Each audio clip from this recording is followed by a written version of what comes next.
all I remember is a very short memory of looking up and seeing far too many lines. So you should obviously have parachute lines going up from your pack. But I remember seeing far too many of them. Way too many lines, and I remember praying. Hello everybody, Jamie Keeling here, your host for today. Welcome to the Optimize Me Now podcast. If this is your first time listening, thank you so much for joining us. The show goes out live every week on a Friday through Facebook, so make sure you connect with me over there to get the video version and ask your questions live. And please do feel free to come back often, add the podcast to your favourite RSS feed or iTunes, and you can follow me on Twitter, Facebook, Instagram and LinkedIn. Just search my handle at the Jamie Keeling, and if you're a business owner, then you need to get yourself downloading my brand new Bulletproof Business app. Get in there. It is a private social media network with no pictures of people's dinner, no pictures of people's kids, including there might be one or two of my own, but it's my app, so I can do what I want, right? But it is a place where you can get the very best in quality business content for you to grow your business, put more cash in the bank, and alleviate some of the chaos, frustration that comes with being busy and struggling to deliver all of that glorious work. So get in there. There's going to be loads of free tools in there, like accountability. There's planner modules. There's even an inspiration button if you need inspiration and motivation to start your day. So if you get any value from the show in any way, then you can support the work we do here by becoming a patron on Patreon. Just go to patreon.com/optimize me now, and you can have a look at the different levels and the benefits that you can unlock there by doing so. Apart from that, make sure you get onto iTunes or wherever you're listening to this and subscribe to the show. Just search for Optimize Me Now. And if you're feeling generous, why not leave us a review, eh? So all the links are in the show notes, guys. Let's get into the show. Today is a really special episode because I've got a really phenomenal guest who's coming on to talk about a really profound story, which is basically her life. You know, this woman has been through so many different things, and it's a real privilege to get an opportunity to get her onto the show today so that she can tell her story, because I think the lessons from what she's been through and the way she's reconciled these events in her own mind are going to be massively valuable to everybody listening, whether you're old or young, big or small. The profundity of having lived through the things that she's lived through, I think there are some massive lessons in there, and I'm really excited and feel really privileged to be able to welcome Lyndi Harding onto the show today. Lyndi, welcome. How are you doing? Thank you. Great. Thank you very much. Fabulous. I'm glad to hear it. Now, we met at the top of a mountain. Kadira. Yeah, indeed.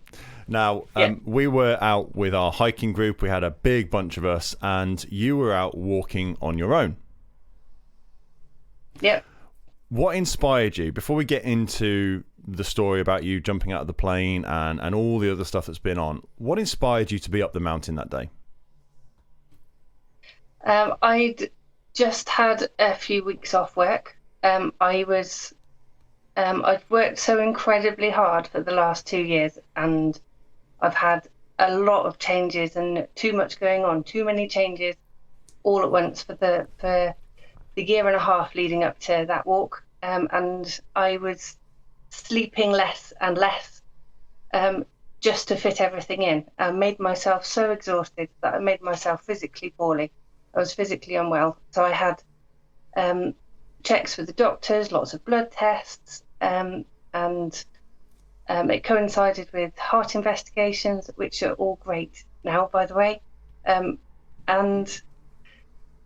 I just discovered that most of the physical problems I had were just for being exhausted. I was sleeping 4.5 to 5 hours sleep a night just to fit everything in, and I needed to take time off work and get back in touch with myself. And that culminated with deciding to go for a night away.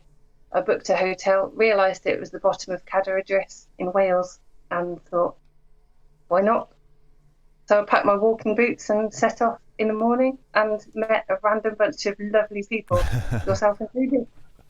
So it was just nice to walk, and for the first time in that few weeks, I was able to just walk and not focus on loads of different thoughts, just walk and just enjoy the amazing countryside. And it was wonderful. It was exactly what I needed. It's so important to be able to step away and do things like that, isn't it? You know, one of the reasons I can totally relate to everything you've said, by the way.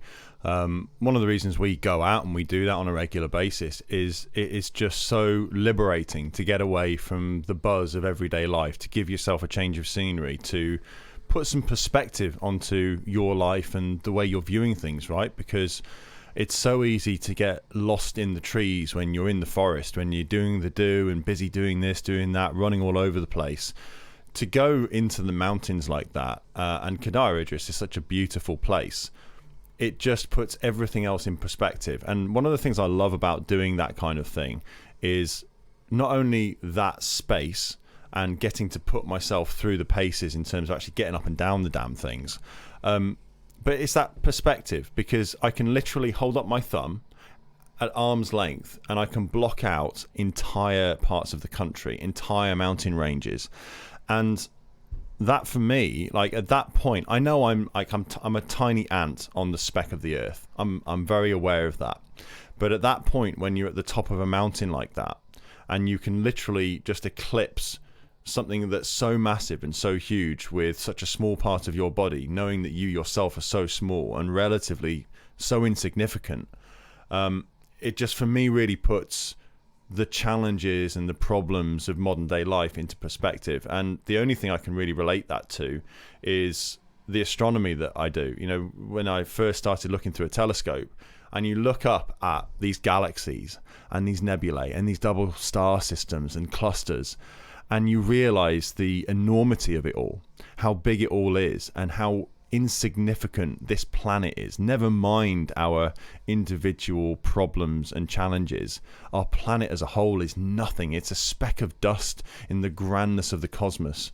And I think that's a really valuable perspective to be able to give yourself, because it just allows you to take that step back and say, well, hey, really, it doesn't matter anyway. You know, this life we lead and all this shit that we go through, it's just a tiny part of the puzzle, and it's all about the quality of the experience. And that's something, I guess, of what you get back when you go up the mountains. Yeah, I agree. The mountains are just, on top of that, they have such an amazing beauty. It's just bleak and simple and just there, and it's just a gift to be able to go and enjoy them. And it's one thing to go out in a group like we were, but you that day had gone out on your own, and that's a completely different experience again, isn't it? Because you are able to go very deep inside yourself. Yeah, it's really liberating to do something like that. I love. I don't do that kind of thing very often, but it's lovely to be able to think about your own timescale. You don't have to answer to anybody. You don't need to justify anything or see if anyone else agrees. Or if you feel like having your lunch, you don't need to check if anyone else is hungry. And it's just an opportunity to be selfish without being selfish about it. Yeah. You can think about yourself and enjoy just being, because you haven't got to think about all the other factors going on. And we're human beings, not human doings, and I've been a human doing for a little bit too long. So to just go and be a being, it was just lovely. That's so profound what you say there about we're human beings, not human doings, and it's so true. Life gets carried away with us, or we get carried away with life, don't we? You know, there's all these distractions. There's Facebook, LinkedIn, Instagram, Twitter's pinging in your pocket every 5 seconds. We've got these supercomputers in our hands. There's family, there's friends, there's work, there's all of this other stuff which is vying for our attention. But when you get out in the mountains and you can just turn the phone off and there's nobody else, but you've got to be selfish. And I think there's a big problem these days in the way that people look at care of self and interpreting that as being selfish. And I would argue that actually you have to be selfish, right? Because if you don't look after yourself, if you're not at 100%, how can you possibly hope to give 100% of yourself to the people that you love the most, to the people that you care for in your life? whether that's your husband, wife, kids, extended family, parents, for you teach, is it chemistry at school? Is it school or college? College. So you teach A-level chemistry. So yes. Again, you've got all of those people who are relying on you, and that role that you play, the job you do. I've said for years that teachers, lecturers, people who are educating the next generations, they're the most undervalued, underpaid people on the planet, with probably the most important job, right? Because if what you do, the things you teach, the way you behave, everything about who you are rubs off on all of those kids in one way or another. You're literally tasked with shaping the next generation of leaders, whether that be in business, whether that be in politics. Like, you're taking this generation of children and helping to hopefully mold them into people that can make a difference and make an impact in a positive way in the world. And it just strikes me that there is nowhere near enough respect, love and admiration for people like yourself who do those types of... I mean, Christ, you'll know better than I will, but the amount of time, energy and effort that goes into something like that must be phenomenal.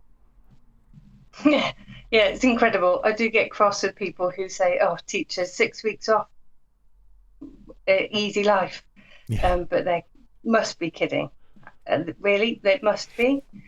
The amount of time that I spend doing all the other stuff, the marking, the preparation, the schemes of work, it's a busy job, and I choose to do it. I'm happy to do it, but it's nice to feel valued by somebody like yourself. So going back a little bit to all those time pressures, I found that to fit everything in, and I was teaching access chemistry for the last 2 years as well, which is about 4 times as much of the workload as A-level. Wow. And I just, not kidding. And so to fit everything in and to give as much as possible to my family. I've got twin girls who are 8, a loving husband, and running a family and having quality time together means you need quantity time together as well. You can't just have the quality if it's very, very small. And so doing the usual routine things, getting the school lunches ready, ironing the uniform, all the normal routine things meant that I would get home and spend time with the girls, cook dinner, do bedtime routine, cook dinner again because my husband's a shift worker, do the lunches and the et cetera, and then I'd sit down and start doing some work. So I gave up time for myself because I couldn't fit it in, and I gave up sleeping as well because I couldn't fit that in either. So hence having about 4.5 to 5.5 hours sleep a night, and eventually I couldn't do it anymore and I crashed, and my body crashed as well as my mind, and since then I've really valued my time with myself, and that's the selfish thing about going up on a mountain and enjoying that time when you're just with yourself, which is so valuable. And I really value sleep. I've realised how important that is, and it's important in so many ways that I hadn't appreciated. And so taking that time back is a selfish thing as well, but it's really, really essential. Interestingly, since returning to work and after the Cadaridris walk, I've made sure that I have a lot more sleep. 6.5 hours longer is a lovely luxury. I do catch up on sleep in the holidays, but I try and have my 6.5 hours during term time, and I have felt so much better for the time off and for the sleeping, and it means that I've achieved so much more, just amazingly more. I've achieved fantastic things. I'm an external marker for A-level chemistry, and I've marked hundreds of those scripts, as well as 100 access scripts. Ever since, when was the walk? Was it June? Oh, it was May? End of May? March, wasn't it? I'm sure it was March. It was, yeah, end of March. Yeah, that sounds about right. End of March. Yeah. So long enough for me to realise that actually this new rhythm of making sure I sleep, um, and but also making sure I appreciate all those little things that I thought I was appreciating, but I wasn't to the same extent, and that just takes you forward to the next bit. I've achieved so much more since over the last couple of months, since the end of March, and just by making little changes and valuing the little things, including sleep. And it's a great point because, you know, if you're not getting sleep, you're not mentally firing on all cylinders, and your body is suffering, like you found as well. And that stress day in, like, don't get me wrong, you can have the odd night where maybe you pull an all-nighter or you have 3 or 4 hours sleep. But every night it gets to a point where it really does start to break your mind down, break your body down, to a point where, like you say, you feel like you're full on all of the time, just rushing and going. But actually, in terms of how much you're achieving in that time, it's a lot less than you would achieve if you were firing on all cylinders, if you were well rested, well fed, and good food, exercise, and all that kind of stuff. So many people, especially in the business world, say they haven't got time for exercise. They haven't got time to go out into the mountains, for example, and spend time getting to know who they are, spending time with themselves. So many of them don't even have time for their families, which I just, if you're not building a business so that you can lead that kind of life where you spend the time with the people who matter the most to you, then what are you doing it for? But you see people like Gary Vee and Elon Musk and these famous entrepreneurs and business owners, and they're working like 300 hours a week and 60 hours a day and all of this crazy stuff. And it's almost like that role model for, right, well, if you want to be successful, if you want to get anywhere in this life, you've literally got to be going in the red all of the time, otherwise it ain't going to happen. But as you well know, when you do that, everything starts to break down, you actually become less productive, and the result is ultimately your health suffers. And that means you work harder because you're not producing well enough, and you sleep less, and you have less personal time because you haven't got time for it, and so it all spirals. And it's hard to break that. It's really hard to break it. And for me, I crashed, and that's how I broke it, because my body forced me to take time off. I couldn't continue for a little while, and so and I was physically seriously poorly, and so I had 4 weeks off altogether. But in that time, I realised that I didn't know what defined me. Being a teacher, I realised that doesn't define me. Being a mother, I love that, but it doesn't define me. Having a skydiving accident, it's very significant, but that doesn't define me. So what does? And that's what led me to go away for a night and walk Hadar and to just like, well, I like walking, let's do it. And yeah, and just and I've picked up my book and I'm reading loads more than I was, and realising that I have got time to do that. But before I realised that I did, before I really didn't think I did, and I don't know what's changed. I think a lot of it comes down to priorities. A lot of people talk about time management and being effective with your time. The more and more I look into it and study that kind of thing, the more I find that actually it's got nothing to do with time. It's about your priorities. Like, we all have the same, and you hear this 100,000 times a day, but we all have 24 hours in a day. We all have 7 days in a week. I'm no different to Richard Branson in that sense. What's different is my priorities. Where do my priorities lie? And that's the same for all of us. And when you redefine and realign those priorities, things start to shift and things start to change. But like I touched on before, I think there's a big problem these days with people in terms of societally being taught that it's not okay to have yourself as your number one focus because that's selfish. But if you're not looking after yourself first and foremost, how can you look after anybody else? Yeah, and I've heard this a lot, but it's working out how to focus on yourself without feeling selfish in the way that we normally see. We're selfish where you only think of yourself and you think you're the most important person and you're more special than everybody else. But it isn't that. It's appreciating yourself. Yes. I think that's what we mean. It's and it's being your own best friend and doing things that you'll thank yourself for. And it's those little things, doing little things for yourself, just as you would do those little things for your most loved people. It's just including yourself in that small circle of special people.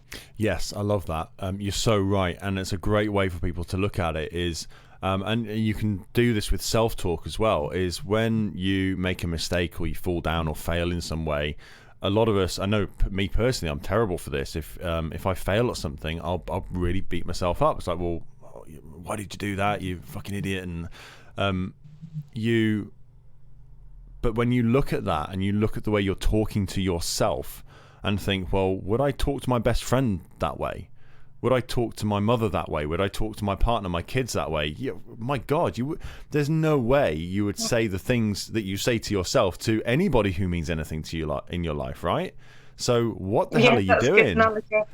Same with the way you act. You know, if you were to look at your loved ones, look at your husband, look at your wife, and you could see that they were just going at it all the time and not doing anything for themselves, you'd be like grabbing hold of them and shaking them and saying, God, you need to like go to the gym or book a spa day, get some art, like go read a book, like just take 5 and look after yourself. You would say this to the people that you care about, but we're really bad at doing that for ourselves.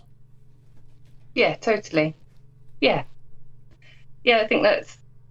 Yeah, there we go. We're putting the world to rights, Jamie. I think that's number 1 ticked off, I reckon. Absolutely. Look, let's get deeper into your story, because there's been 3 really major events for you in your life in terms of stuff that's happened that's been really difficult and has really shifted things for you.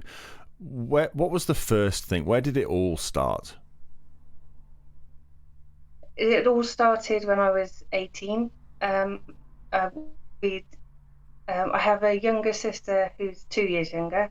I later had a brother and sister, but much younger. So growing up, we were a family of 4, a very happy family, really loving family, very much mad, but in a great way. And really happy times.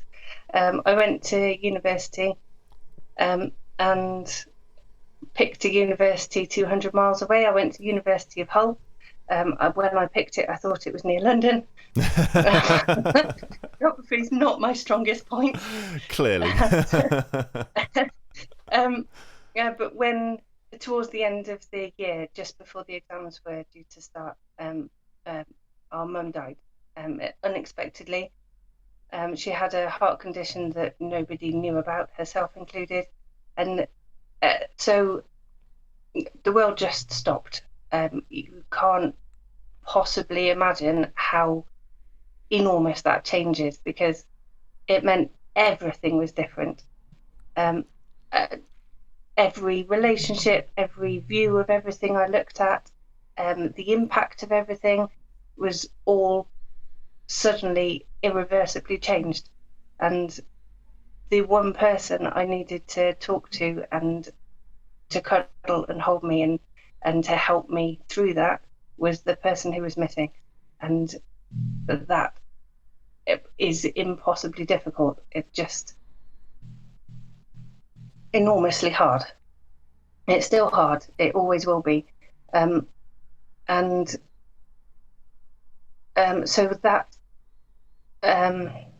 that was a time when I really appreciated the rest of the family, because we all pulled together and we're there for each other, which is of huge importance. The university, I'm thinking, was it before or after exams? It's all hazy now. But I continued on to the second year. So that summer was indescribable. I can't imagine what happened in that summer. I think it's just all blurred together. But I did return to university for the second year. which a lot of people were worried that I wouldn't. But why not? Because there wasn't any reason to stay at home, particularly, apart from to be with family. But I needed a direction. So I went back to uni. I had some really good friends there. And the second year was still really hard. I was still very emotional. But I joined some clubs. In the first year, there were so many clubs that I wanted to join, but I didn't join any of them. I just enjoyed being a fresher. So when I went back in the second year, I joined jiu-jitsu, took up jiu-jitsu, and joined the parachute club. And so that gave me a bit of a new focus, another aspect of university life, both of those clubs. And going through bereavement is different for everybody, but I think you have to appreciate any little thing that helps, any small thing that helps to carry you through the next bit or give you something to look forward to. And yeah, just little things. Now, at the end of that first year, when I left to go home, I was in halls of residence, so we had to pack everything up, and I couldn't leave anything. So I found a little card that I'd written myself. It's a Lyndyism. I have Lyndyisms every so often, and this particular one I'd written in calligraphy, and it was immensely painful when I picked it up. It said, "To be happy in life, you must make every change the best thing that ever happened to you." Well, considering what change had just happened with losing Mum, that was not the card I wanted to see. But over time, I didn't throw it away. I didn't screw it up or anything. I just packed it along with everything else. And over time, I've realised that you can take something positive from everything. And with this example, it's so huge that you can't take anything positive enough to outweigh the terrible thing that's happened. But you still can take little positive things forward, which contribute to you making you a stronger person or a better person or a more loving person or whatever it is. So even though going through a bereavement of somebody you love so much is impossibly difficult, it's not impossible if you take those tiny steps and over time appreciate the little things. So I'm more empathetic. Empathetic. Yeah, we'll go with that. We'll go with that. Right. So I have more empathy. That's better. Than I could have had before, because I had such a lovely, happy childhood. Nothing had gone wrong. Friends used to confide in me and talk to me as if I was a good listener, but I felt that how could I empathise when I hadn't been through anything that was hard? So just one obvious positive thing is that now I've got a greater empathy for people who are hurting, because I can resonate with it in a bit of a more genuine way, and I can genuinely say, just keep going. Things change, and you don't know how far away from the corner you are, and just around the corner is a new opportunity. It's a new situation, a new feeling, a new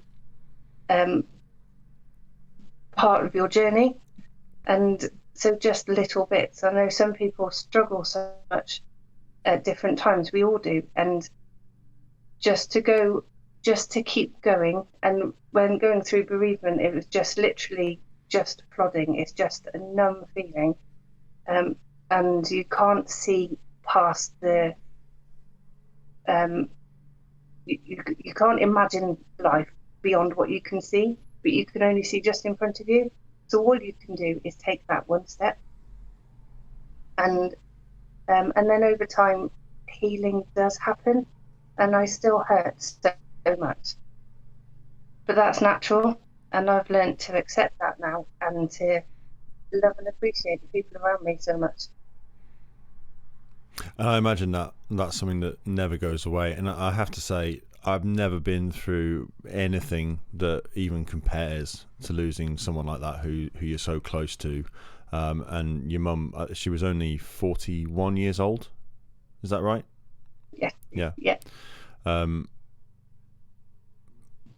How do you even start to, because this is something that you hear a lot. You read it in books and personal development, and you hear all the gurus talking about how there's and I've said it myself, there's positives in every experience. There's lessons to be learned in everything. You know, you can draw positives out of everything.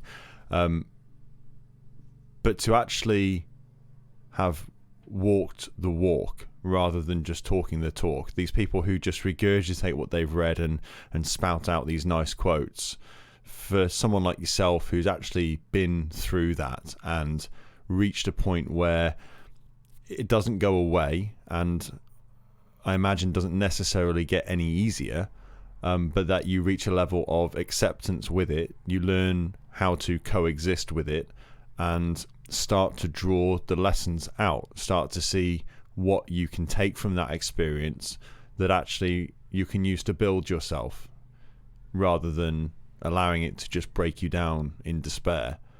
How do you start that process? How do you take something that is so profoundly difficult to deal with and start to think of the positives that have come from that?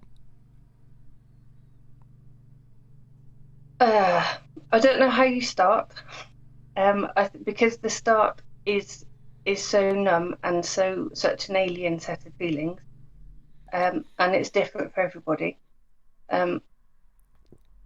I just had a feeling of just hopelessness and devastation, whereas other people have anger. I think there's a number of stages of bereavement, and everybody goes through them in a different order. And different people find that different stages are more significant for them. So I think it's different for everybody. I think I'm a naturally positive person. I'm a natural optimist, and I always have been, and that really helps. And I have a really loving family, and my dad is an absolute legend. And that really helps. And to just, I think it's just taking tiny moments and appreciating a tiny moment.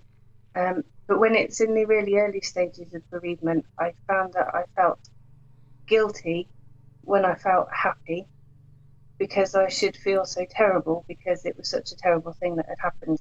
And that's really weird to get your head around. It's just a complete conflict of emotions, and you can't reconcile them together.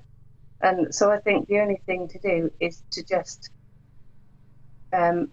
take each tiny moment as it comes. And I realised that feeling guilty for feeling happy wasn't healthy.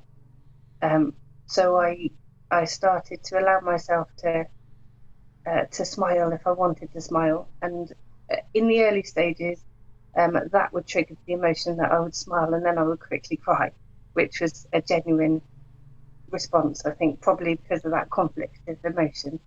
But I found it was really important to cry if I wanted to, and I still maintain that now. I think sometimes it's unfashionable too, but it's really important. It releases emotions, and it's part of the healing process and part of listening to yourself. So which takes back to what we were talking about before, where you have to be in touch with yourself. And with bereavement, if you want to cry, if you need to cry, then just go with it, because then that means you're listening to yourself and your own needs. And if your child was upset and wanted to cry, all you would want to do is put your arms around them and love them and let them cry. And that's what you have to do with yourself when you're going through something. It doesn't have to be bereavement. It could be any hardship. That if you need to cry, just put your mental loving arms around yourself and just yourself a cuddle. And I think over time I've learned that little things like that are just as important as allowing yourself to smile. And that a smile is such a wonderful thing. It's free and it's a gift, and we should use it. Even from listening to you talking there and the way you're talking about the beauty of a smile, like that's something that so few people appreciate. I'm welling up at just listening to you talking and talking about this experience, and just hearing how genuinely empathetic you are with such small things in life that so many of us fail to even see. Never mind, like, we can see it because it's there, but we don't really see it. And because we don't really see it, we don't appreciate it. Just the beauty of a smile. I think it's heartwarming. What role did the jiu-jitsu and the jumping play in that reconciliation process, that grieving period? Jiu-jitsu was just a complete change. I've never done any martial arts before at that point. I'd always been vaguely interested, and I just thought I'd check it out, give it a go. University is an amazing time to explore yourself and get to know yourself, because nobody else knows you. So you can almost redefine yourself when you're in that new situation. And so I thought I'd give it a try, met some new people, and it's nice learning something. I did a master's degree in chemistry, so the learning jiu-jitsu was a lovely contrast to that, because I was learning, but it wasn't at all academic. Just a new change, and I think it's really good for you to let your brain work in different ways and work on different levels. So that was really good. Skydiving is something that I'd done before. I was going to do a sponsored skydive for Mind at the end of the sixth form at school, but the jump was scheduled for the day I started university, which I still remember as the 26th of September. Amazing how things stick in your minds, isn't it? So I'd already had that thought, and when I went back to uni for the second year, I thought I'd give it a try. And I was waiting for 6 months. We were at University of Hull. It's cold and wet and windy. I've been to Hull, yeah. Very friendly, very friendly. It was a great place to be a student, and an excellent university, where they discovered liquid crystals, by the way. Oh, wow. For chemistry. But going over, we were crossed over the Humber Bridge many times at weekends, and not as many times as I would have liked, but we'd go to the drop zone and meet people, chill out, but there was no jumping. So I trained, and 6 months later, we still hadn't jumped out of a plane, and it was time for new presidents to be selected. So I volunteered to be president of the parachute club, having never jumped, and in fact I'd never been up in a plane either at that point. Wow. But I was so very qualified for the role then. Yeah. I think that you're drawn to things that you're naturally either naturally good at or you just naturally love, and I was obviously drawn to that, so I took on the role of parachute club president.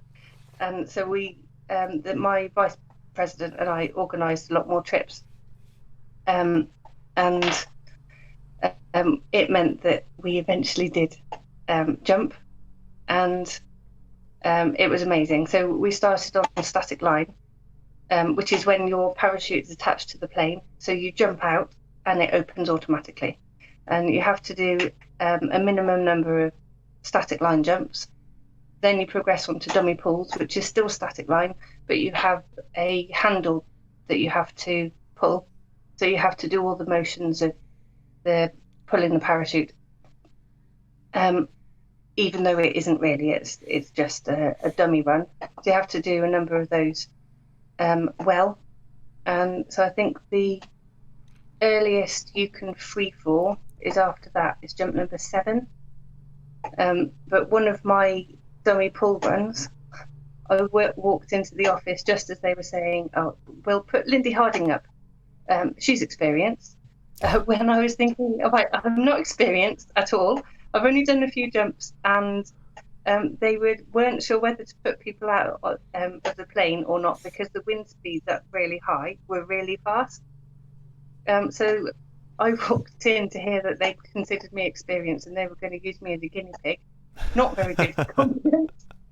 So my exit wasn't very good for that. It wasn't as strong. All my other exits have been excellent, but for that one it wasn't, which I think is probably acceptable.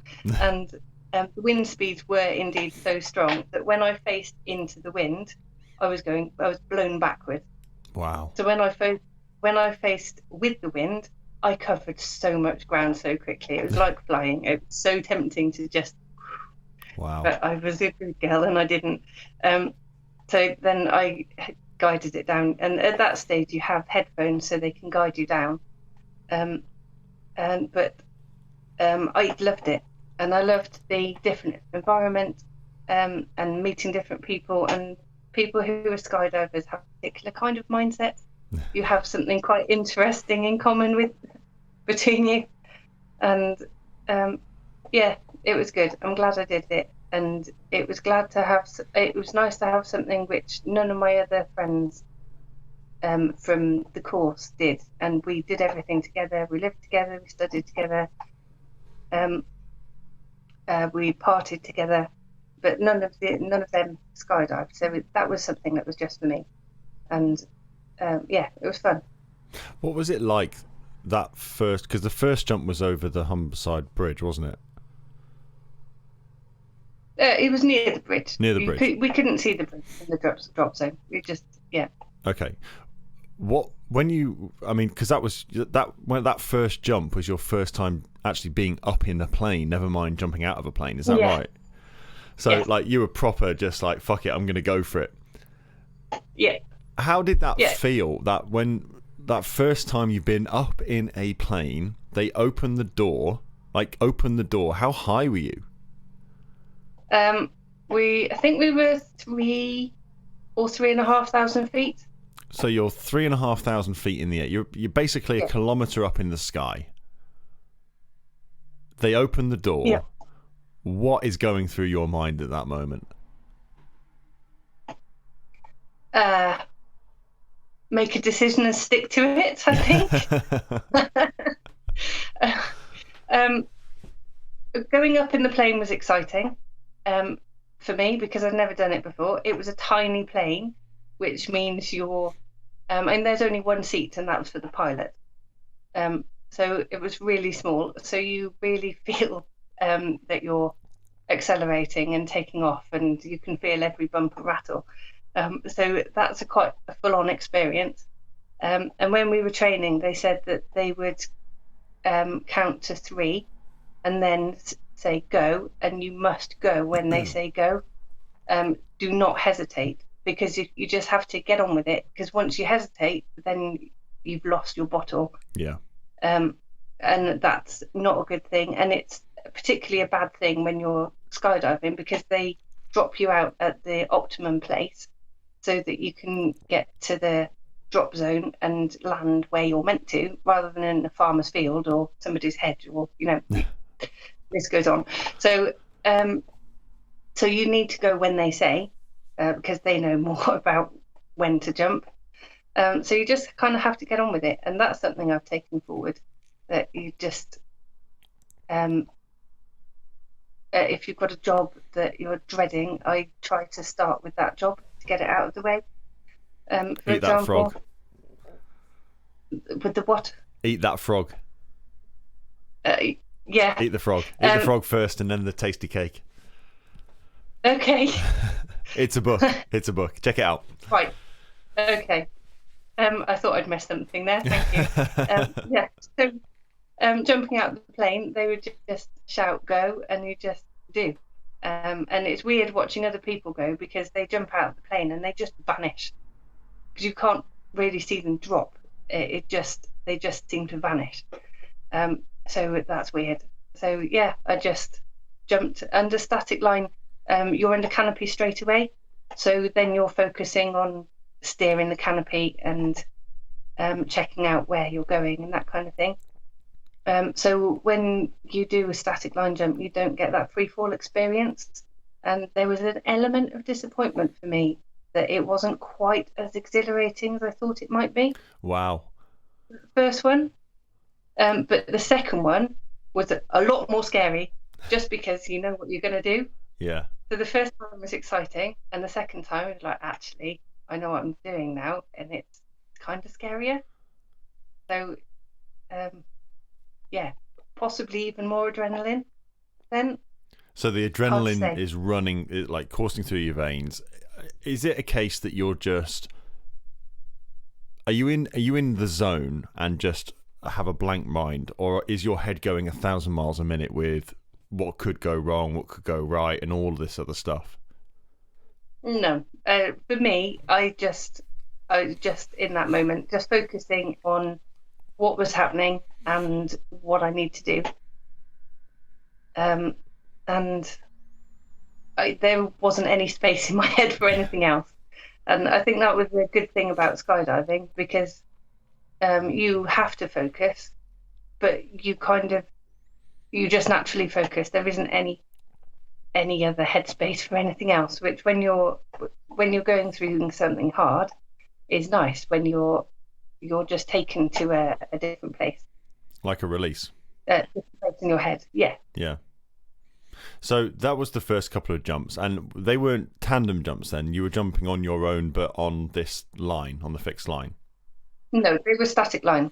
Static line, sorry. Tandem is when you're strapped. Yeah, tandem is when you're strapped to somebody else. Okay. And they do all the work. Okay, so I hadn't done that at that stage. So you were just full on learning how to do it yourself, because a lot of people, when you do skydive for the first time, they tandem jump. Is that right?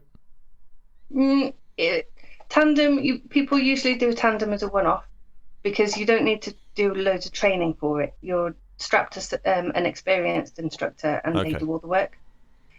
So static line, we did a full day's training, because you're trained in what happens if it goes wrong. What do you do? What's the reserve drill? And you're trained in landing and all that kind of stuff. So it's a bit more full on, I'd say, if it's static line.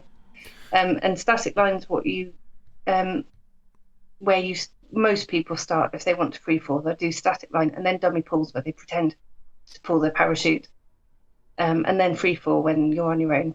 Okay. Some people do accelerated free fall, which is a different route. And what's accelerated free fall? That's it might be by a different name these days, I don't know, but it's when you jump out of a plane and you have two instructors either side of you, and you free fall all together, and then they guide you with opening your chute. And yeah, so that's another way to do it, but it's more expensive, and you don't want to do it in a wet and windy place, because you need to be able to do a few jumps close together. Sure. Okay. So when you did all this training, is that a constant process of training, or are you going through like a program, or is it just like a one-day intensive? This is what you need to do. This is what could go wrong. This is what to do if it does go wrong. Go and crack on. It was a full day of training, and it was quite intense, but it was quite fun as well. So we were all training together. I remember one thing where they held up. We pretended to jump. And we practiced the exits out of the plane a lot, because you can practice on the ground for free, which is good. So we practiced all that, and then they would hold up cards for us of pictures of parachutes, and we'd have to respond to that. So as if that was what our parachute looked like, and we'd have to respond to that. So whether we're going to do the reserve drill, or if we're just going to fly the canopy. And so it was all pretend. but very important. Sure. So you're going through the training process. You're doing this intensive day. What's going through your mind at this point? Because a lot of people, whether any kind of safety drill or training like that, health and safety, you're just like, yeah, I know the risks, but I'm kind of detached from it. It's never going to happen to me anyway. So get qualified, do what I need to do, and then let's crack on and do this thing. What was your thought process going through that training? Exactly that. I'm afraid. Yeah, exactly that. Just the same as most other people. It just, yeah, we need to know this, but it won't happen to me. Yeah. So my bereavement experience didn't change that. It didn't make me wise as far as that goes. Just doing what I needed to do the training. Feeling a bit nervous, very excited. Yeah, you don't expect to use it. So fast forward, how long do we fast forward now to California? So I started did my first static line jump in the second year of uni, and went to California as a skydiving holiday. It was a university thing, and lots of universities got together, and the various parachute clubs went to California together. And so that happened in 2000. No, it didn't. Give me a second. Because you started in 1998, is that right? I started uni in 98. Mum died in 99. So this was 2001. Okay. So in my third year of uni. Right, so it was the year after you'd started. So you've been doing it about a year when you went out to Cali? Yeah. Okay, cool. So it was just like, let's organise a trip. Everyone goes out to California. What was the draw to go to California as opposed to doing it here in the UK or going anywhere else in the world? Well, remember that I was at uni up north, and it was wet and windy, and especially windy, and we couldn't jump as often as we wanted to because of the weather. So going to California meant blue skies, sunshine, cheaper fuel, so we could jump much more often, and we could afford to do a lot more jumps. Okay. Once there. And we got a really good deal, so that the flights and the accommodation and the insurance was affordable. So once there, we were all looking forward to doing as many jumps as possible. Cool. So how many were you hoping to do? How long did you go for, and how many jumps were you hoping to do? We went for 2 weeks, and I don't think I had a number in mind, just as many as I could reasonably fit in, really. I hadn't done free fall at that stage. So I'd done my static lines, I'd done my dummy pool, so I was ready to free fall. I think I probably had another dummy pool to do, but it was free fall I was looking forward to. Okay. So beyond that, I didn't plan a number. Ultimately, I wanted to be not on that holiday, but long term, I wanted to be doing the formations in the sky, where you have lots of skydivers jump out together and they make patterns in the sky as they free fall. Yeah. I really wanted to do that, but you can't do that until you've done many hundreds of jumps. Okay. But that was my ultimate aim, to do that. And we saw quite a lot of that in California. There was a lot of professional jumpers would jump out and do all sorts of formations, and it was awesome. Wow. So, yeah, that was my long-term plan. Okay, so you get out to Cali, the weather's fantastic, the skies are blue, the fuel is cheap. The weather wasn't fantastic. For the first week it rained. Oh no. It was not funny. No, it wasn't good. So we ate lots of bagels, and we went to Six Flags theme park, and we went to LA, saw the Hollywood sign, did the touristy thing, because we couldn't really jump, which was really frustrating. So I didn't expect to do the touristy thing, but it was quite cool. Went to Bel Air, and oh my goodness, the size of those houses is just incredible. So it was good, but no, not a lot of jumping in the first week. So the first week was a washout, so to speak. Yeah. You did all the touristy stuff, which was great. Week 2, things started to look up. Yeah. I remember we went out for someone's birthday to the cinema the day before, and I remember being tired, and I wasn't really into the film. And then the following day we did some more practice. That was when I was to do my first freefall. My second freefall. So the first freefall I'd done already was marvelous, just breathtakingly amazing. And that was in California? And that was in California. Okay. And that was a different plane, which meant in California, we did a lot of practice for this on the ground. In California, we had to climb out onto the wing strut of the plane. So step out of the door onto the wing strut. So you're hanging onto the plane. So you sort of step out and cross your legs. And then for a moment, you have to let go of the door and grab onto the wing strut. Fuck that. So yeah, we did a lot of practice on the ground. It was amazing. But that's quite an exhilarating achievement. So that in itself is a massive adrenaline rush. But once you're there, you're standing on the wing strut. All you have to do is let go into the position. So my first freefall was fantastic. It was amazing.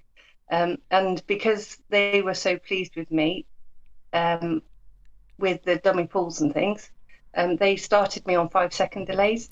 Some people start on 3, but because I was doing really well, they started me on 5. What does that mean? 5 seconds. What does that mean, the 5 it means and 3? Count 1,000, 2,000, 3,000, up to whatever, to count the number of seconds before you pull your chute. Okay. So I was free falling for a slow count of 5, and that is long enough for your body to just really smoothly go into that position, and it's just amazing, just beautifully controlled, just indescribable. Just, I'm so happy I've done it. It's amazing. For those people listening back on the audio now, Lyndi's face is a picture. You can just see the pure exhilaration, and like your face is saying so much more than your words are right now. It was fantastic. Well worth doing. I think that was the experience that I'd started skydiving for. You don't get that with static line. It has to be free fall. It was just amazing. So fast forward to that day when I did the second free fall. I was excited because it just but also nervous because I was jumping from a bigger plane. Okay. So a much bigger plane. So this time there were 2 students, of which I was one. I was first out of the plane, and then there was 12. I can't remember. Between let's say about 12. It could be a few more people who were experienced skydivers. They were professional, and they were going to a much higher altitude, and they were going to do a formation. Okay, so when you were jumping that day, how high were you? I was 4,000 feet. 4,000 that day. So both of the free falls was 4,000 feet. So I was nervous because it was a much bigger plane, so it was a new exit. It was a standing exit. I'd never done one of those before, because usually the plane is far too small to do that, hence climbing onto the wing strut to jump out. So this time it was a standing exit, so you just stand in the door of the plane and then just sort of launch yourself out. So as that was quite different, I was nervous, and I remember the professional jumpers were absolutely lovely. They were really reassuring, really encouraging. They remember for when they were student jumpers, so they were lovely. And I was first out. I did the exit really well, apparently. So yeah, proud about that. But I don't remember anything else for the next. Oh, I've got one glimmer of one memory, but I don't remember anything else for a week. So you'd done one jump, and that had gone well, and that was your first free fall. Was that your second jump then of the holiday? I can't remember. I think I must have done some dummy pulls there because they were very pleased with me, which is why they started me on 5-second delays. Right. So I must have done at least a couple out there. So go on. Yeah, back at home, skydiving was really hard because of the weather, so I hadn't done as many as I would have liked. So I think I was, I'd be guessing on how many, but I'd probably done a couple for them to know that I was going to be fine. Yeah. So hence starting on a decent delay. Yeah. So you fling yourself out of this huge plane. Yeah. What are you thinking as you're jumping out of the plane? All you're focused on is job in hand and just doing the best job that you can with each stage of the skydive. So getting out of the plane is just, every movement is just deliberate, making sure you feel as ready as possible to launch yourself. And you just have to get on with it. You can't allow yourself to have a second thought or doubt at all, because you're committed by that stage, as discussed before. So, no other thoughts. So you fling yourself out of the plane, and you said that's the last thing that you can remember until waking up in the hospital. Yeah. So it's like your mind has protected you from that experience to a certain degree in terms of that time falling and that realization. Have you got any recollection of opening or pulling the cord to open the chute and what happened from that point onwards, or is it just completely blank? All I remember is a very short memory of looking up and seeing far too many lines. So you should obviously have parachute lines going up from your pack. But I remember seeing far too many of them. Way too many lines, and I remember praying a very short prayer. I think it's probably about 2 words long. What? Oh, fuck. Probably more help me. But whatever it was, short but very heartfelt. And that's it until day 8. Wow. So it was 8 days, is that right? 8 days till I left hospital, I think. Okay. So and I remember that. I don't really remember the week leading up to it. Okay. So when did you regain consciousness, and what's the first thing you remember after the event? I remember looking at the. I knew that my dad and my next sister were there, but I don't remember them arriving. So the first memory, I remember looking at the TV screen. There was TV at the end of my bed, and it was way too colourful, like really, really garish colours and really in your face and full on. And I thought that was weird because I didn't think TV was like that. And it turned out that it's because I was in California and I didn't watch much TV at home. And so to suddenly see this American TV, which was very colourful, I found quite weird. And I remember the cabinet next to my bed the door was broken. And I remember being quite unimpressed by that. And I remember a nurse was really worried about me going for a shower on my own. And I remember thinking, why are you worried about that when you're releasing me from hospital today? And that's it. That's my whole memory of the hospital for 8 days. So, I mean, anybody who is listening to this is probably thinking, right, so you jumped out of a plane, the parachute didn't open. What happened specifically? Obviously, you've got very little recollection of the series of events. Having spoken to people since, and the people who were there, and obviously they will have examined the chute and tried to assess what went wrong. What was the problem? What went wrong? All I know for a fact is that I jumped out. I did a good exit. I opened my parachute, and it failed. So the parachute didn't come out. I must have done the reserve drill, and the reserve parachute came out, and that was fine. At that point, they stopped watching me because they had another student to put out of the plane. And as far as they could tell, I was fine. Okay. So the next thing I know for a fact is that a passerby reported me to 911 saying that a skydiver was coming in to land at high speed. And that wasn't on the drop zone. That was some way out. So it's a good thing he was there, because it may have been some time till I was found otherwise. I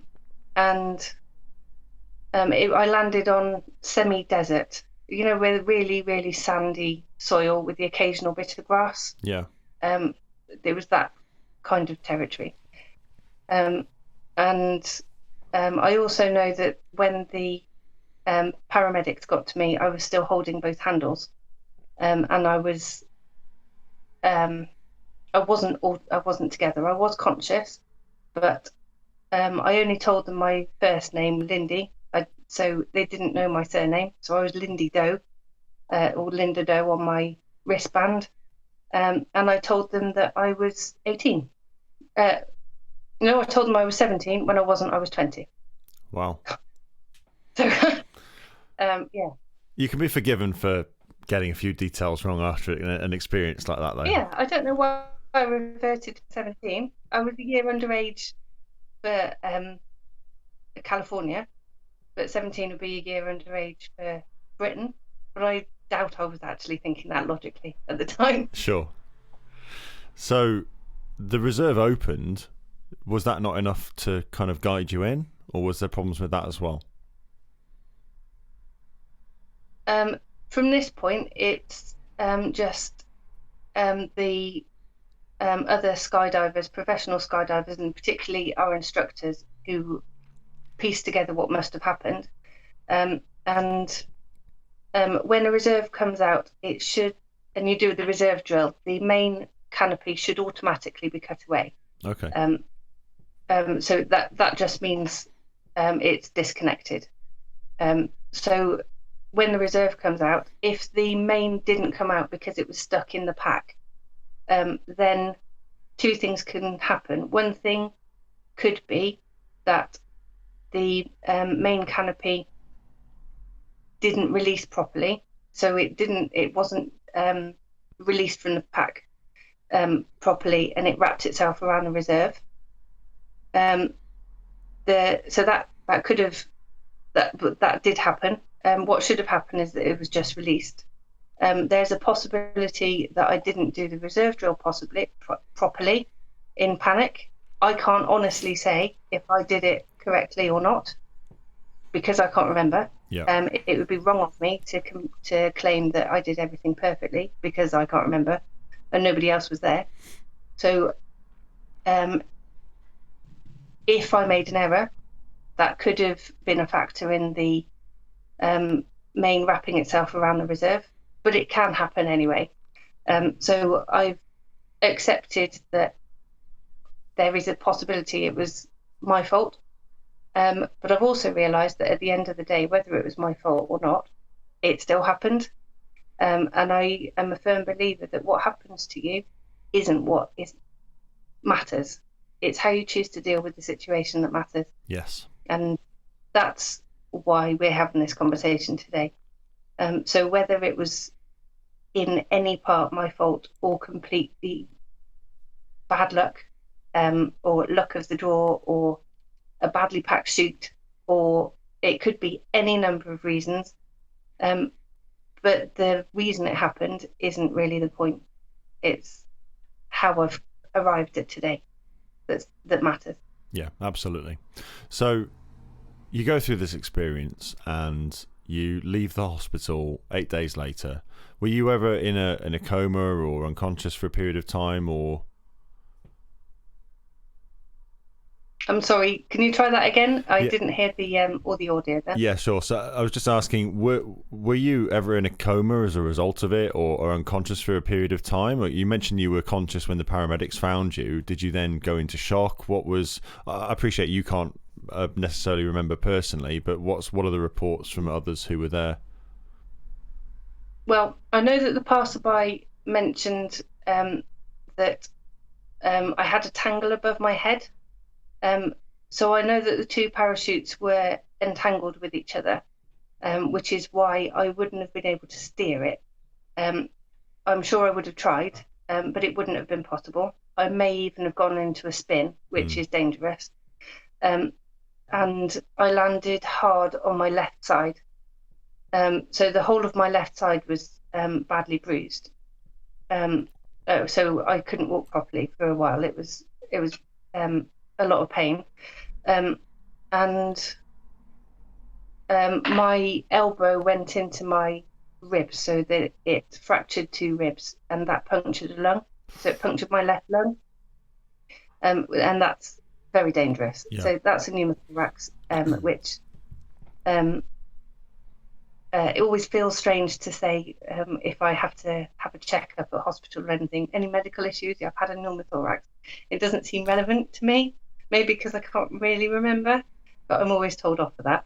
But I know I wasn't together because of the saying my own facts wrong to the paramedics. But then after that, they sedated me, and they kept me sedated for 3 days. Right. In California. So they had to put a chest drain in, and I had a central line in my neck as well.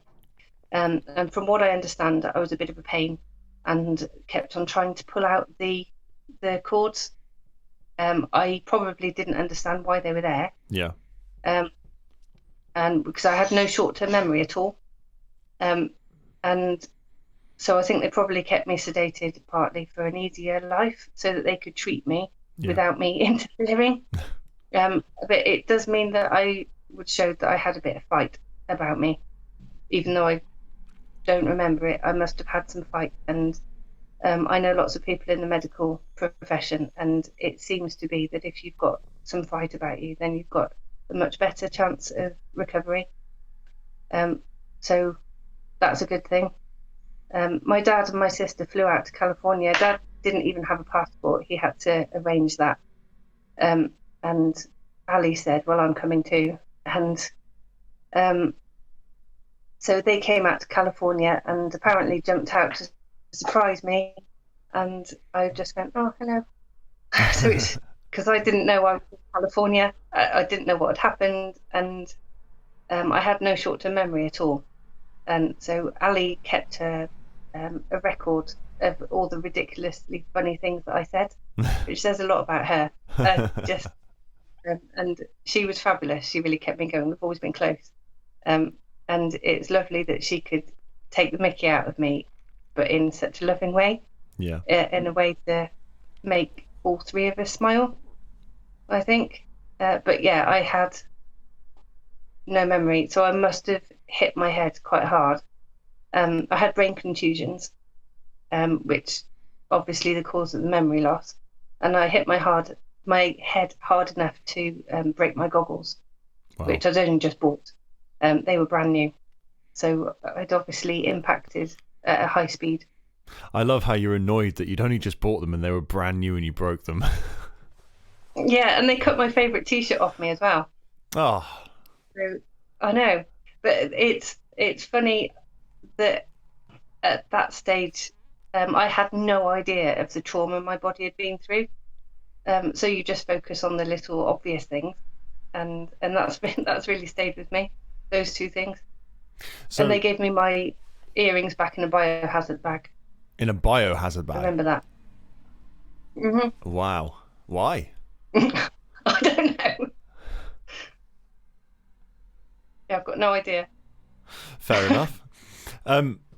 So in terms of the injuries you sustained, I mean, it's a miracle you're alive. It's a miracle that you lived through it, right? Because falling from that kind of height, traveling at that kind of speed, most people should be splat, and that's that. And goodness knows enough people have been in that position. What injuries did you sustain from the crash? I fractured 2 ribs. 2 or 3, I can't remember. It hurt anyway. And punctured the lung on the same side. I also broke my nose, and I chipped a tooth. And that's it. That's it. Wow. And I was badly bruised. Of course. But yeah, that's it. Goodness. I mean, you would just expect broken bones everywhere, shattered skull and bruises, cuts, lacerations, but I mean, don't get me wrong, significant injuries to have a collapsed lung and broken ribs and all that stuff, but to come away from an experience like that with relatively, compared with death, relatively minor injuries, and then to walk out of the hospital in 8 days, that's just phenomenal. What did they speculate was the reason that you'd come off so relatively lightly from the experience?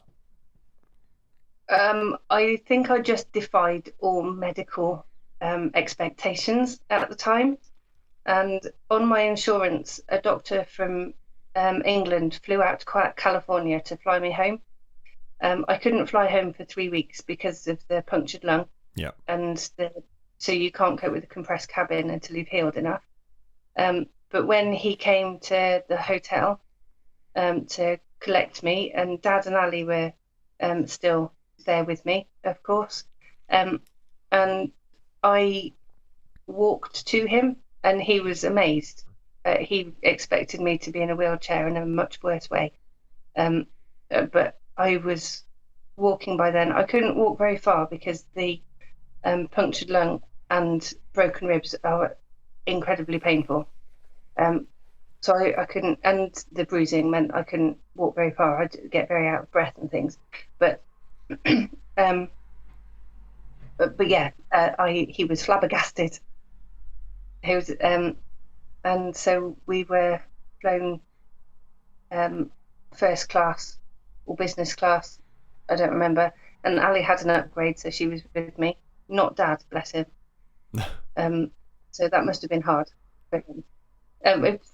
Obviously, he'd be worried as well, but he let Ali have the upgrade, so she kept me company flying home. And the doctors at home found it strange, and they couldn't really explain why I was relatively okay. Channel 5 and partnered with Discovery International and did a documentary of which I was the major part of that, and they investigated why it might have happened, and they didn't come up with a definitive answer why I was okay. What was the name of the documentary if people want to look it up? I Survived Freefall. Awesome. So it was a series of 3 I Survived documentaries. And you were one of those 3? There was I survived impaling, I survived something else, and I survived freefall. Oh, okay, right. So yeah, you get on the plane, you fly back to the UK. You've defied all odds as far as the doctors are concerned because you're just stubborn. And what happens then? What's the process? You fly back to the UK. You're obviously in a pretty bad way, but okay, relatively speaking. Now you've got this journey ahead of you where you need to heal your body, but also need to reconcile in your mind this experience that you've been through, which I can only imagine must have been pretty traumatic in a lot of ways. how did that journey look? Where did you start, and what was that process like for you? I can't remember. I can only remember spots of it because my memory took a long time to heal. And even now, I would say it's different to how it used to be. But it's difficult for me to say how that's different because I can't remember. Yeah. If you see what I mean. So I can remember things if I decide to remember them, but if I don't, I'll forget it again really quickly. Okay. So academically, I'm still just as sharp, but just for basic memory things, not so much. And so the memory thing was weird. I found it really disconcerting as it was getting better, because I'd be aware that I'd said something before, but I wasn't sure how many times I'd said it. And I remember being glad that it was getting better and thinking it must be really scary if you're suffering with dementia and losing your memory. At least I was going the positive way. Yeah. So that's always stayed with me. I think that dementia must be a really scary thing. So for me, I remember my family being lovely. My little brother was with us by then, and he was excited to give me a cuddle when I came home, and he had to be told to be really gentle with me. That was hard, because he and I always got on brilliantly well. And my smallest sister would have been a tiny baby if I can't remember order of events. That's terrible, isn't it? So the learning process was very slow. Just one moment. Yes.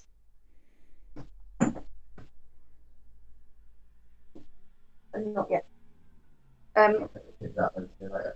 So yeah, pardon me. So have you got somewhere you need to be? Yeah, can we pause just for a minute? Yeah, sure, no worries. Yeah, hold that thought, I'll be with you. Okay, no worries. I'm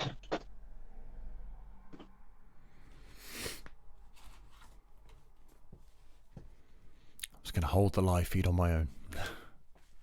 What an amazing story, and what an amazing woman.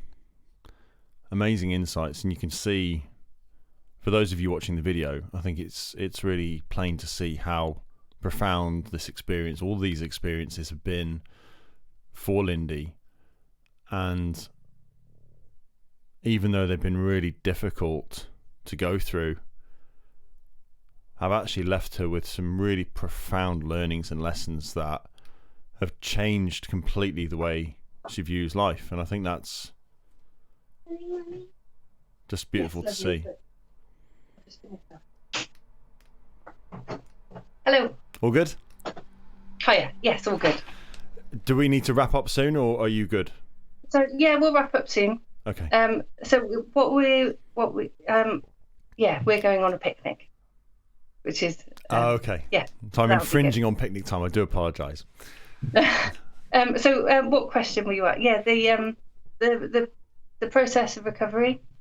So I think if we're strapped for time, I think it would be really good to just talk briefly about, obviously healing your body is one thing. You just kind of take care of yourself physically, eat the right things, do the recuperation stuff, and that takes care of itself. What I think I'm really interested in is your perspective on the mental healing process as it starts to sink in what's happened to you and this experience you've been through, and then reconciling that with the memory loss and everything else that's gone on around it. And then just drawing out from that your key lessons from that experience would be great.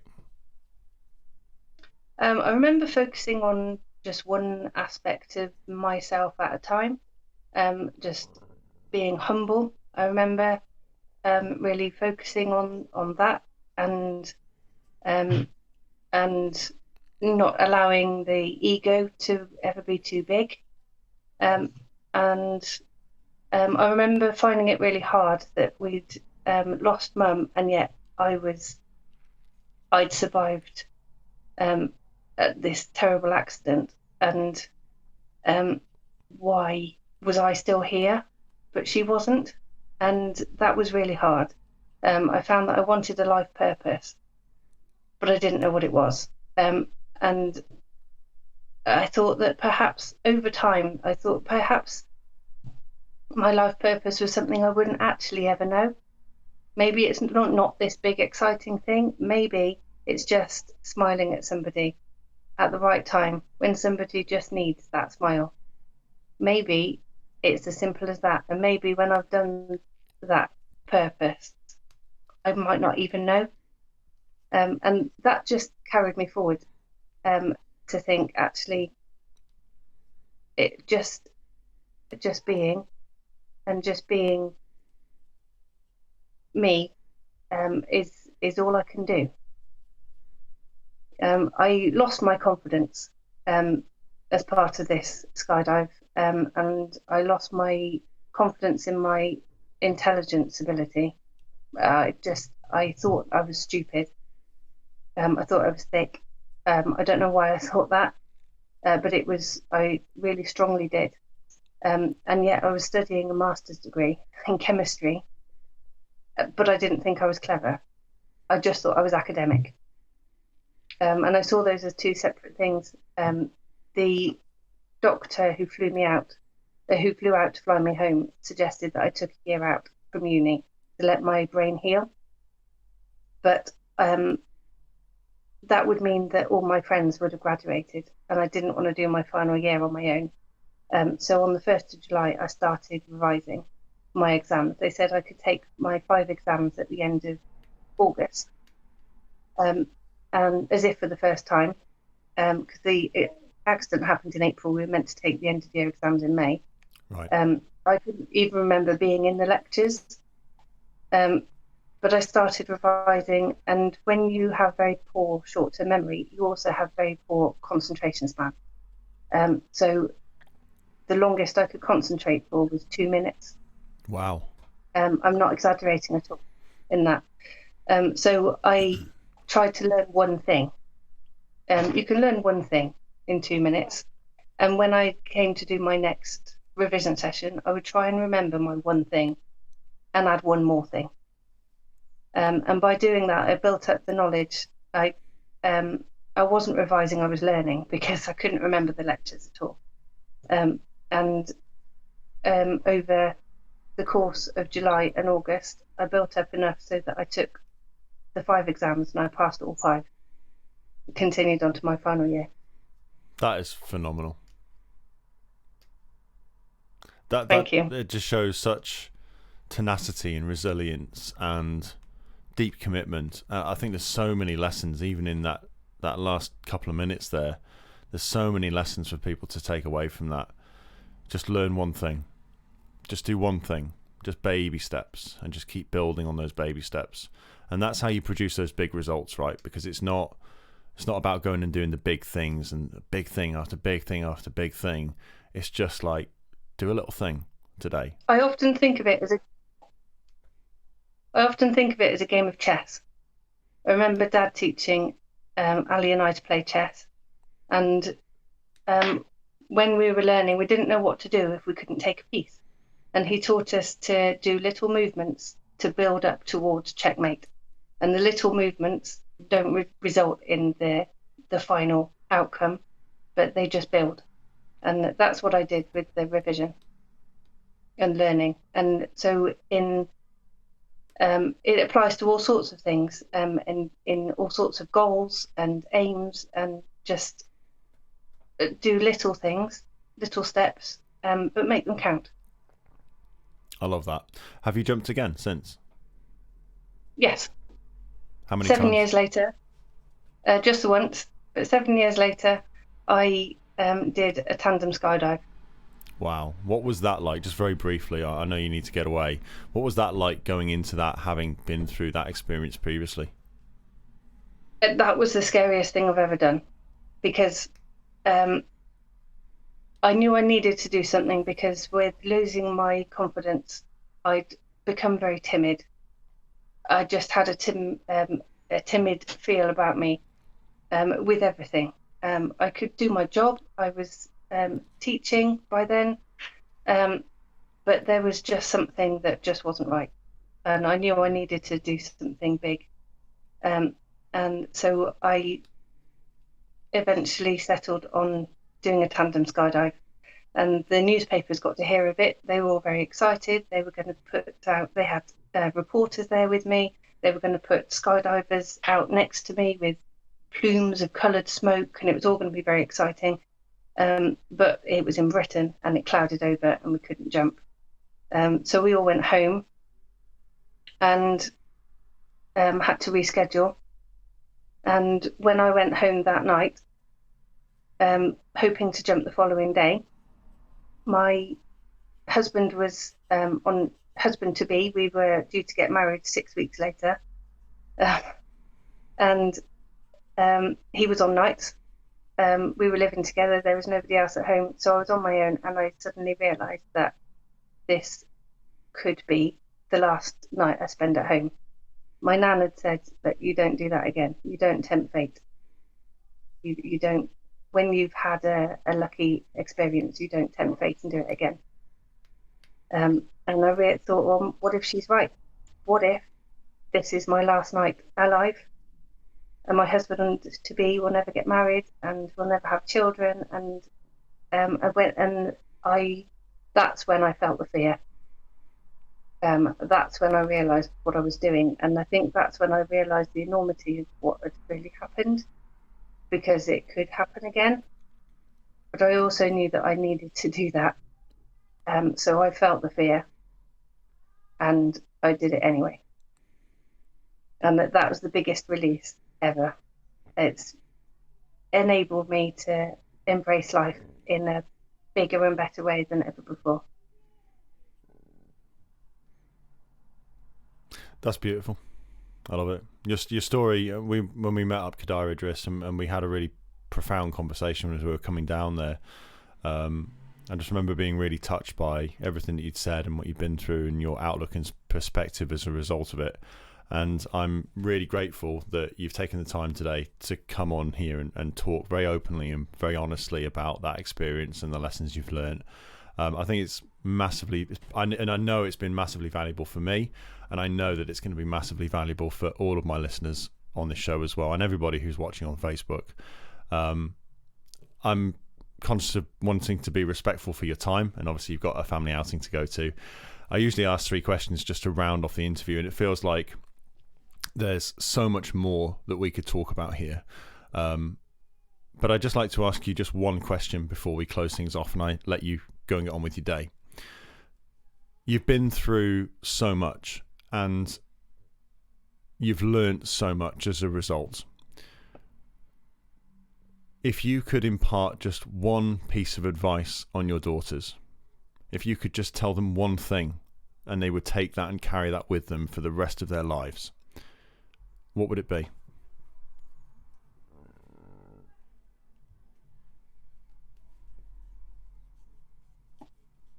I'm thinking. I think I teach them all the time about being positive and appreciating little things.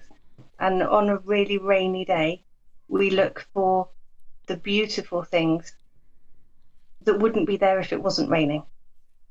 And so that we can say, isn't it a beautiful day? The raindrops bouncing off the leaves, the sun shining on the raindrops on the windows, the way it makes pretty little rivers and patterns, and just use that to emphasize that there is something positive in everything, and just learning to appreciate that and to find those moments, look for those moments and enjoy them. And I think that's something we can all do. I agree. It just makes the world a more beautiful place. I couldn't agree more. Lyndi Harding, you have been an absolutely phenomenal guest. I've got so much respect for you, and once again, I'm sincerely grateful for you taking the time to come on and talk to me today. It was a real pleasure meeting you. It's really great that we're connected, and like I said before, I know so many people are going to get so much value out of this. So thank you from the bottom of my heart.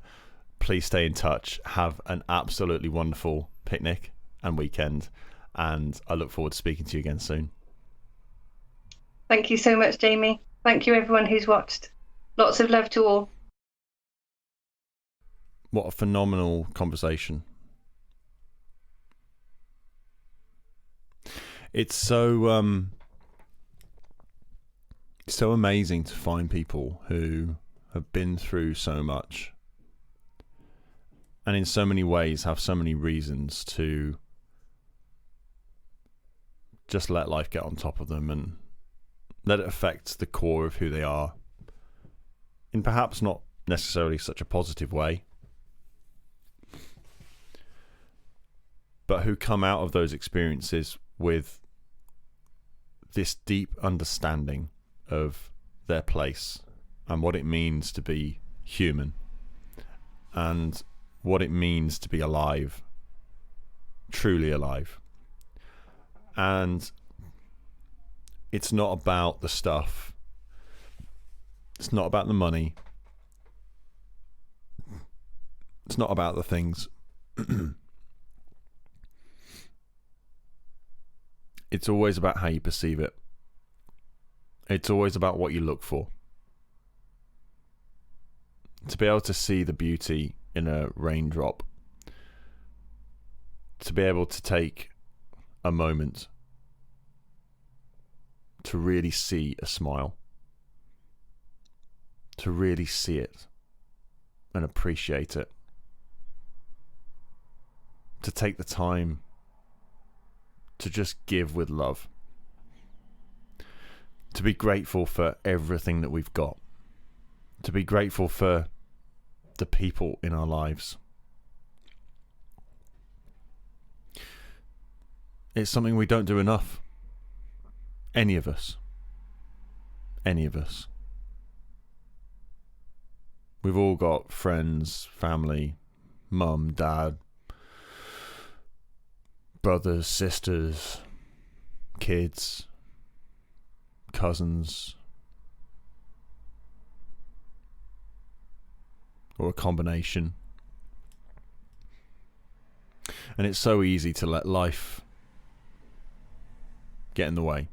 Our experiences and our perceptions and our biases and attachments to what those things mean, and to stop us from really appreciating the people that we have. And I think it's really important to always check in with yourself and be self-aware. And one of the things, and I've talked about it before, but to have the self-awareness to just take a step back, especially when you're going through challenging times, especially when you're dealing with challenging people. And those challenging people might be people who you love very much. They might be parents, they might be kids, partners, spouses, wife, husband. To just strip away all of the bullshit. To strip away our opinions. And instead just look for a deep understanding of what's really going on and who we really are and what being connected really means.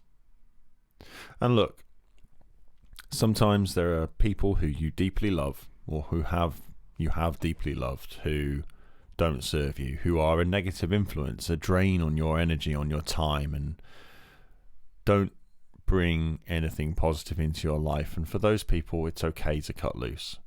But it's also okay to allow yourself to find the positives and to see what it is in them that you dislike, because it's a reflection of you. The way you feel is always more of a reflection of who you are than it is of the other person or the situation. You see what you look for. And so one of the most powerful things that you can do is to take time for you, so that you can spend time trying to deeply understand yourself, other people, this life, your environment. Because when you understand it, when you see all of that stuff for what it really is,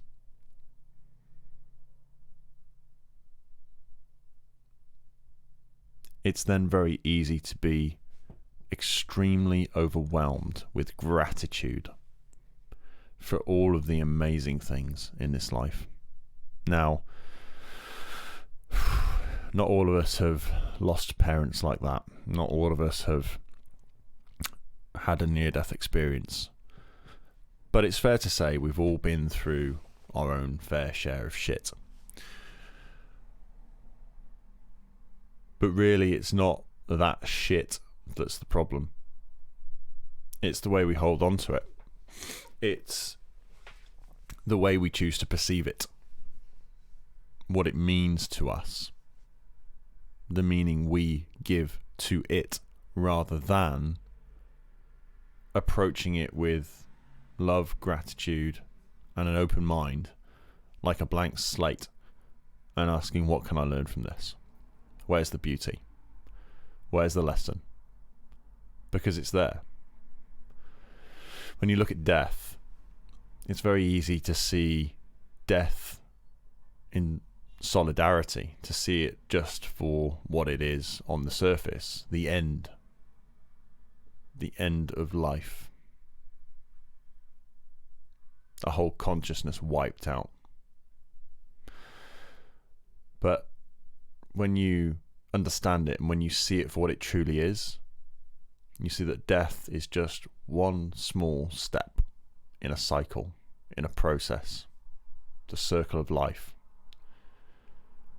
All life feeds on death. All death becomes new life. And so, with a fresh perspective, it becomes something to celebrate. It becomes something that we can draw profound experience from. It can be something that heals us.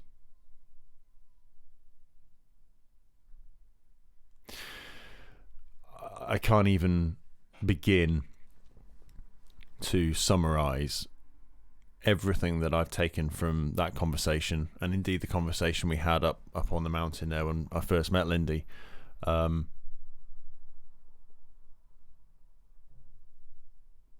My wish is, and my hope is, that you take from this conversation as much as you can. Take it and use it in your life. Use it to understand. Use it to see the beauty. Use it to appreciate the smiles. And use it to inspire you to smile at other people so that they have an opportunity to see something great, to see something beautiful, to see you shine. Go out there and shine. Shine your light so bright that it eclipses the darkness in the lives of others. Be the beacon. And on that note, there's nothing left to say. I think I've had some phenomenal guests on this show. I've had people from the business world who've been super successful talking about, I've had marketing experts, I've had hypnotherapists, I've had people who write books, I've had health and fitness professionals, YouTube stars, social media gurus. And I've interviewed people who've had some really profound stories from which amazing lessons can be learned. But the feeling that's left me with, sitting down with Lyndi and having that conversation today, I would say is probably, for me, the most profound conversation that I've had on this show. And I feel deeply blessed and sincerely grateful for the opportunity to have met Lyndi, to have connected with her, and to have been in a position where I'm lucky enough that not only I can have this conversation with her and learn everything that there is to be learned, but also to be able to have that on a platform where I can share that with all of you, where I can share that with people who are looking for their purpose, looking for how they can live a better life. And if that's you, I know this conversation today will have inspired you. It will have educated you. It will have shown you new ways of thinking or reinforced great ways to live. So Lyndi Harding, I am super grateful. Thank you so much. Tons of respect for you coming on and talking about this in such an honest and open way. And from the bottom of my heart, from my listeners, from me, that was truly amazing. It almost feels wrong going into my bog standard self-promotion at the end of the show. So do you know what? We did plenty of that at the start. If you're interested in the Bulletproof Business app, if you're in business, new in construction, go and get the app. It's fucking phenomenal. That's really all I need to say. And listen, if you enjoyed this show today, if you took anything away from this, please share it. It's not for me. It's to get it out. It's to help more people who are struggling. It's to help more people who are lost to find their way. The whole point of this show is to be that light. That light that shines so bright that it lights the way for those who are lost. And that's it. That's it. So all that's left is for me to tell you about the next show. And the next show is actually following a very similar theme. Today we've had Lyndi coming on talking about her skydiving experiences, jumping out of planes, and obviously her very profound experience of losing her mum and going through that near-death experience. Next week, I'm actually going to be going out live from an airfield. I will be supporting my good friend and client, Alan Eaglin, when he goes and jumps out of a plane for the very first time. And Alan is a phenomenal human being. He's been doing amazing work in his business. I've been working with him now on my accelerator program for about 18 months. And the way this guy has evolved, both professionally, personally, his business, the way he's grown in every respect has been nothing short of amazing. And he's always pushing himself outside of his comfort zone, and he's really taken that to the nth degree next Friday, because he's going and he's jumping out of a plane for the first time, scared of heights, and he's doing it to raise money for children in need. So whether you love the charity or hate it, respect to Alan for going and doing what he's doing, to put his neck on the line to do something good for the world. So I'm going to be there next Friday. I'm going to be supporting him. I'm not actually going to be jumping out of a plane because I think my partner would kill me. But I'll be there. I'm going to watch him jump and be there to support him. And as soon as he lands and I'm able to get him in front of my phone, we are going to be going live on Facebook, and I'm going to be interviewing them right there and then for the podcast. So Alan is going to be my very special guest next week, and you're going to be getting to talk to him pretty much as soon as his feet touch the ground after jumping out of a plane for the very first time. And I'm really, really excited not only to support him and be there for him on this part of his journey, but also to capture the emotions in the moment of what that experience is like. And you never know, it might even inspire me to jump out of a plane. So do tune in next week. It's probably going to be around between 3 and 5 o'clock in the afternoon. You'll get a notification when I go live, so just connect with me on Facebook is the best way, and you'll get that notification. But look out for the live feed, and you can always watch on the replay, and of course it'll be up on iTunes and all that good stuff in around 4 weeks, so you can check it out there as well. So like I said, if you got anything out of this show, make sure you share it around to help other people. Make sure you subscribe so you get future episodes. And if you enjoyed the show today and you're feeling generous, go and leave us a review, because it really helps when, there's more and more podcasts today than there has ever been. It's an increasingly popular medium of content for people to digest and consume.